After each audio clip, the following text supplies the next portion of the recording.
guys ইয়াত ভয়ংকৰ accident হৈছে ভয়ংকৰ মানে ভয়ংকৰ দুখন বাইক মুখামুখি মাৰিছে বোলে এই তাতে পৰি আছে দুইজন যি দুজনে মাৰিছিল নহয় তাতে দেখিছে জাম লগাই দিছে ৰে গাড়ী ভাই এতিয়া পাব্লিকে ধৰি ধুমপিটন দিছে এজনক চাওক জুম কৰিলোঁ দেখা পাবনে ইয়াতে আছে চাওক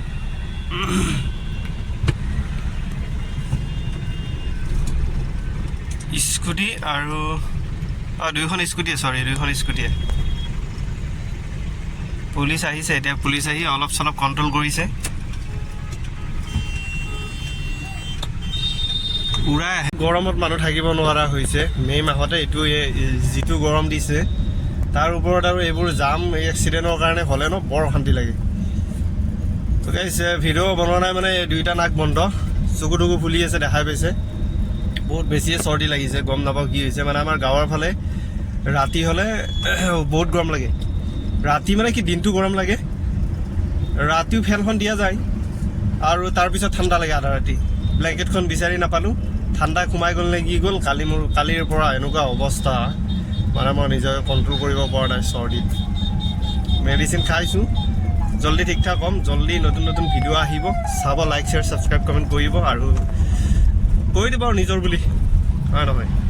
মই আহিছিলোঁ ৰাতিপুৱা গুৱাহাটী এটা বিশেষ কামত আৰু ক'লা ক'লা দেখিছেনে নাই গম নাপায় গাড়ীখনৰ পিছফালৰ পৰা যিটো ধোঁৱা মাৰি আছে একদম বেয়া এইবোৰ ধোঁৱা ন এনে মুখত যোৱাটো মানে বহুত বেয়া ভিতৰত যোৱাটোৱে চাওকচোন কি ধোঁৱা মাৰি এই চাওক পুৰা গেছ ভৰ্তি হৈ গৈছে তো মই এইটো কথা বাৰ বাৰ কৈ থাকোঁ যে এইবোৰ গাড়ী চলিব কিয় দিয়ে মই গম নাপাওঁ মানে এইবোৰ গাড়ীটো বন্ধ কৰি দিব লাগে এইবোৰতো পলিউশ্যন দিয়াটোৱে মানে অসম্ভৱ কথা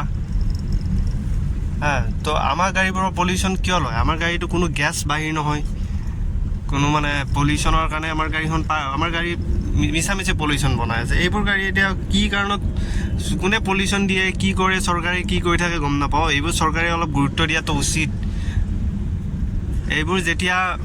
গাড়ী বন্ধ হ'ব আৰু এই ছাইডৰ গছবোৰ যেতিয়া থাকিব ৰাস্তাত তেতিয়াহ'লে গৰমটো কমিব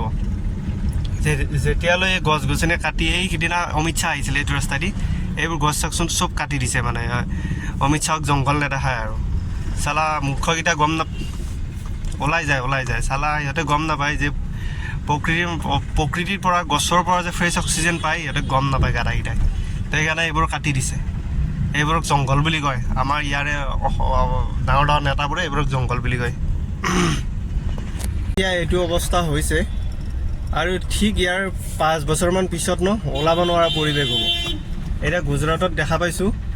শুনিছোঁ এই হেলমেটবোৰক পুলিচবোৰক হেলমেট দিছে AC হেলমেট মানে গুজৰাটততো এনে অলৰেডি আগৰ পৰা গৰম তাতে আৰু বিজেপি গভৰ্ণমেণ্ট বহুত আগৰ পৰা আছে যিহেতু তাতে গৰম হ'বই সিহঁতে ডেভেলপমেণ্টটোৰ ক্ষেত্ৰত মানে কি এই ফেক্টৰীবোৰ বনাই কিবা বনাই তো সেইবোৰ কৰে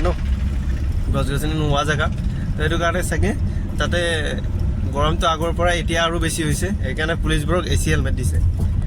আৰু যিবোৰ ৰাস্তাত ট্ৰেফিক পুলিচ থাকে ন সেইবোৰক তো আমাৰ ইয়াতো সেইটো ছিষ্টেম হৈ আছে লাহে লাহে টেনশ্যন নল'ব পাই আছে আগন্তুক কেইবছৰমান পিছত